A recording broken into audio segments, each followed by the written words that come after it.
Mana hozir biz Xolboyto'p fermer xo'jaligidamiz. Xolboyto'p fermer xo'jaligida hozirgi kunda soliqdan 60 million qarzi mavjud bo'lib, mana uyda gilamlarini qatlayapmiz. Mana gilamlari,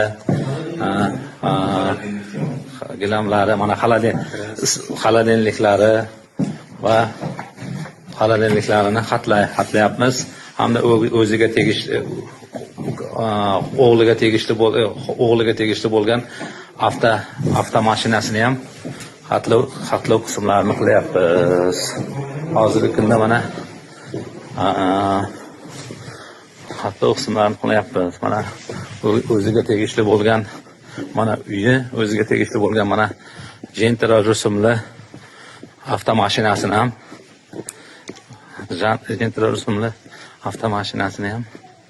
qatlayapmiz.